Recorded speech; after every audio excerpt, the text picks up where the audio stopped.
सभी साथियों को जय भीम नमो बुद्धाय। बहुजन समाज जागरूकता अभियान चैनल में आप सभी का स्वागत है। साथियों, आज गुना जिले की भीम आर्मी आज़ाद समाज पार्टी की एक बैठक रखी गई थी। इस बैठक में जिला आज़ाद समाज पार्टी के जिला अध्यक्ष को चयन होना एवं साथ ही में बहुजन नायक माननीय काशीराम साहब की जयंती मनाई गई है। हमारे बीच में प्रदेश से आज़ाद समाज पार्टी के प्रदेश सचिव बड़े भाई राजपाल जाटव जी हैं, उनसे बातचीत करेंगे कि आज का जो आपका मीटिंग का प्रोग्राम था वो किस प्रकार का। आपके चैनल को सबसे पहले बहुत बहुत धन्यवाद। आज हमारी 15 मार्च 2026 को मान्यवर साहब कांशीराम साहब की जयंती हमारी पार्टी आज़ाद समाज पार्टी एवं भीम आर्मी के तत्वाधान में गुना के अंदर बनाई गई है। और आज ही के दिन हमारी आज़ाद समाज पार्टी का जो स्थापना दिवस है वो 15 मार्च 2020 को स्थापना हुई थी। तो आज हमारा 6वां स्थापना दिवस है। इस अवसर पर ये मीटिंग करी है। तो अभी आप देखने को मिलेगा आपके सामने एक सामंतवाद है, एक मनुवाद, आपकी लड़ाई दोनों से। क्या आप गुना जिले में इस 30वें मोर्चे को खड़ा कर पाएंगे? इसमें आपकी कितनी दावेदारी है?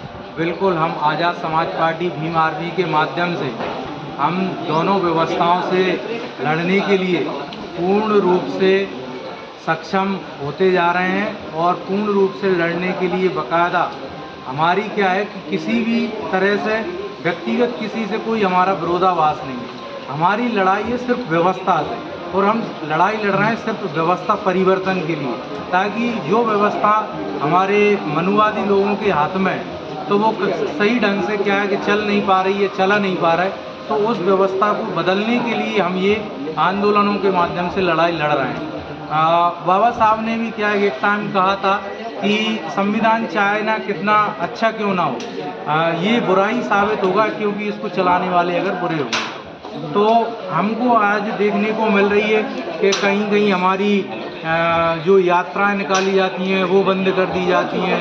कहीं हमारी बड़ी बड़ी सभाएं होती हैं तो हमारे लीडरों को मारने के तोड़ने की धमकियां दी जाती हैं। तो ये आखिर क्या है? क्योंकि हम उनके बराबर पे पहुंचने के लायक बन चुके हैं। हम उनके मुकाबले आते जा रहे हैं धीरे धीरे। उनकी दुकानदारियां बंद होती जा रही हैं। इसलिए ये इस तरह से अब संवैधानिक दायरे में अटैक न करते हुए ये हमें लड़ाई झगड़े के लिए उकसाते हैं ताकि हम लोग इनके बहकावे में आ जाएं और कोई उल्टा सीधा कदम उठा लें। हम अभी आपने 17 फरवरी को जो दामोदर यादव जी का प्रोग्राम किया था संकल्प यात्रा के द्वारा रावगढ़ आरोन गुना में उनकी आम सभाएँ करवाई थी।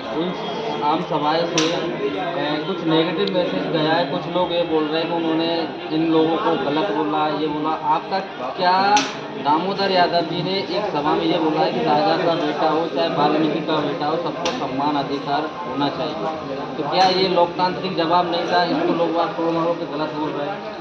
देखो, माननीय दामोदर जी ने किसी भी प्रकार की कोई भी द्वितीय चरण की जो सभा थी या यात्रा थी उसमें किसी भी प्रकार से कोई असंवैधानिक भाषा का किसी को कोई प्रयोग नहीं किया गया है, ना ही किसी को कोई अपशब्द बोला गया है। पूर्ण रूप से संवैधानिक दायरे में दामोदर यादव जी ने अपनी बात रखी है और उन्होंने ये बात सही कही है कि चाहे कोई राजा का बेटा हो चाहे कोई वाल्मीकि का बेटा हो, लोकतांत्रिक अधिकार में दोनों को राजा बनने का अधिकार है। ठीक है। और बाबा साहब ने भी एक टाइम पे रानियों के पेट की नसबंदी कर दी थी। अब जो भी राजा पैदा होगा वो पेटी के वोट से पैदा होगा। बहुत धन्यवाद। हमारे बीच प्रदेश सचिव जी ने ये आपके साथ समझ ये विचार रखे संगठन को कैसे बढ़ाना है, पार्टी को कैसे मजबूत करना। हमारे बीच में भीम आर्मी से जिला अध्यक्ष है, उनसे भी बात करेंगे। आपका आज की मीटिंग में किस प्रकार से बातचीत भाई और क्या आप आगे करना चाहते हैं? जी धन्यवाद आपके चैनल को। आज जो है 15 मार्च को हमारे मान्यवर काशीराम साहब की जयंती हमने यहाँ गुना जिले में जिला स्तरीय लेवल पर मनाई है और आज ही हमारी पार्टी का स्थापना दिवस है 6वां, वो भी यहाँ मनाया गया है। हम इतने लोग यहाँ इकट्ठे हुए हैं और कुछ संगठन की जो चीज़ें हैं गतिविधियाँ उनको भी सुचारू रूप से चलाने के लिए हमने लोगों को दिशा निर्देश दिए हैं। पार्टी को मजबूत करने के लिए यहाँ पर हमारे पार्टी के जिला अध्यक्ष का चयन होना था, तो अभी हमने लोगों का नाम लिया है तो 3-4 लोगों ने हमारे जिला अध्यक्ष बनने के लिए नाम दिया है। तो उन लोगों को हम उनकी प्रतिक्रिया देखकर जो भी उन सदस्यता अभियान चलाया गया है, जो जितने भी सदस्य उनके पक्ष में आते हैं उसे जिलाध्यक्ष आपके द्वारा संगठन सुचारू रूप से चलाया जा रहा है। हाँ, तो पार्टी गुना जिले में लाने के लिए क्यों ज़रूरत पड़ी, क्यों तीसरे मोर्चे को आप खड़ा करना चाहते हैं गुना जिले में, इसका क्या कारण है? इसका ये कारण है कि हमारे जो बहुजन समाज के शोषित वंचित पीड़ित लोगों को आगे ले जाने के लिए, और आप देखते आ रहे हैं सदियों से इन लोगों ने हमारे लोगों का, बहुजन समाज के लोगों का शोषण किया है। बराबरी का दर्जा दे दिया गया है, जगह जगह इन्हें हर मंच पे और हर जगह इन्हें परेशान किया है। आप भी हमारे बड़े भाई अभी बता रहे थे कि जब हमारी रैलियाँ निकलती है तो आज भी देखिए ये लोग हमको परेशान करते हैं, हमारी रैलियों को भी रोकते हैं और हम पे आरोप प्रत्यारोप लगाते हैं। आप ये बताइए कि हमें क्या ज़रूरत पड़ रही थी ये तीसरा विकल्प ढूंढने की आज़ाद समाज पार्टी की? अगर ये लोग पूरी चीज़ें, ये गतिविधियाँ सही सुचारू रूप से चलाते, हमारे लोगों को हक-अधिकार दिलाते, तो हम क्यों आज़ाद समाज पार्टी को यहाँ लेकर आते? लेकिन आज हमारी ये मजबूरी ही नहीं, हमारी ये ज़रूरत हो गई है। हमारा ये तीसरा विकल्प अब आ चुका है और हम डटकर इन लोगों से मुकाबला करेंगे और आने वाले आगामी चुनाव में आप देखना इसका अलग ही परिणाम है। अभी देखने को आपको मिलता है, आपने भी देखा हो, गुना जिले की चारों विधानसभा ST SC OBC वर्ग के लोगों को रोजगार न मिल रहा है। इस कारण से वो पलायन कर रहा है, यहाँ से बच्चे ले जा रहे हैं, अपने बच्चों की पढ़ाई बर्बाद कर रहा है। इस विषय पे आपका क्या विचार है? देखिए, हमारे जो लोग बाग हैं उन पे ये सरकार जो है बिल्कुल ध्यान नहीं दे रही है। और अभी आप देखिए कई जगह तो ऐसा सिस्टम आ गया है कि हमारे जो SC ST वर्ग के लोग हैं उनको जगह ही नहीं दी गई है।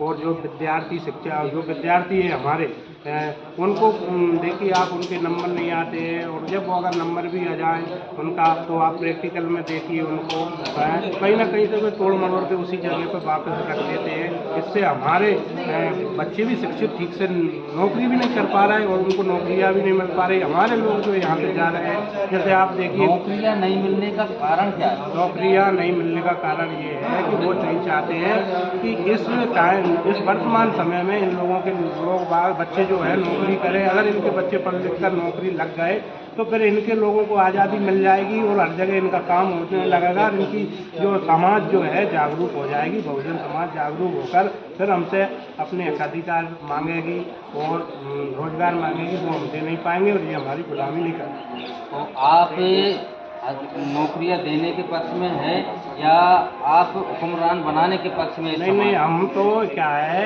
अब इस भारत देश में हम हुक्मरान बनने के लिए तैयार है। और माननीय काशीराम साहब ने बहुत समय पूर्व ये चीज़ घोषणा कर दी थी कि आप इस देश में नौकर नहीं हुक्मरान बनिए।